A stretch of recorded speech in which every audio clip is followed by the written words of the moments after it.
sobrang putikan ng dinaanan namin. Tingnan nyo yung gulong ng sasakyan namin. Kita nyo, puro putik. Grabe, punong-puno. Tingnan nyo yung gulong, hindi na magkaitsura. Mga ganun-ganun na, oh. Sumasayaw-sayaw. Anong sasakyan to, sir? BYD, sir. Electric. Ano nangyari pa rin? Puno na putik, oh. Ayun, dumidikit na yung mga bato dito sa gulong, sa napakalagkit na putik.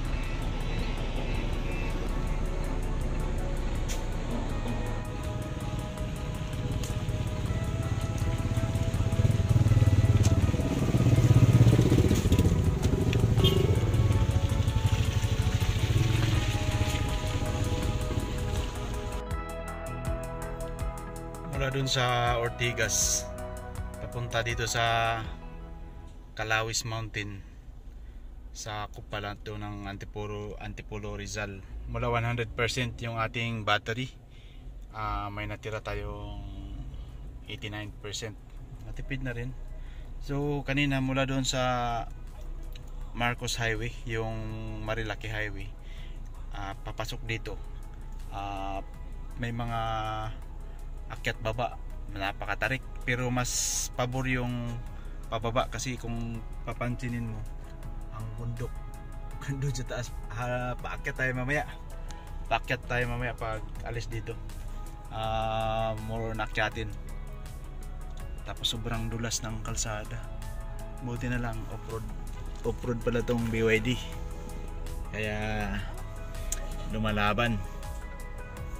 Yung kasama ko, forwarding sa kanya, Ford Everest. Yan.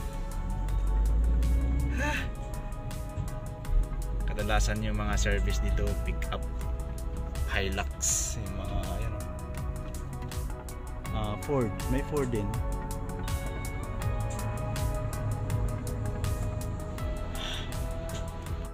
Yung 41 kilometers na natakbo namin, ang nababawa sa battery, 11%. Matipid talaga pagka hindi siya masyadong beritin, eh. Binabasa ko yung manual kasi hinahanap ko yung paano i-activate yung 4-wheel drive, kasi mamaya pag akyat namin sobrang dulas, tsaka umaambon-ambon pa dito, tapos sobrang yung kalsada putik kasi yung mga construction truck naghahakot ng mga buhangin. Yun yung mga pasalubong namin dito, mga dump truck, mga payloader.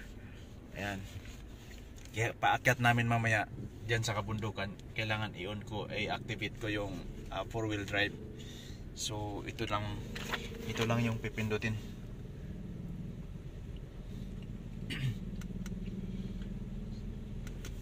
So pagka titingnan natin sa dashboard, papakita ko. So ayan siya, guys. Ito yung Eco mode. Yan yung normal, naka-standard tayo.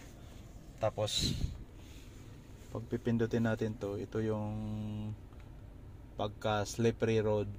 Ito yung pipindutin natin.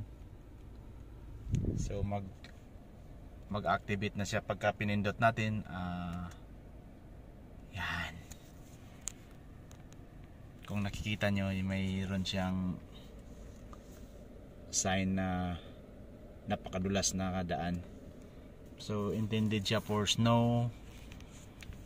Tapos katulad nito, mga yan, napakaputik, madulas, mga bato-bato.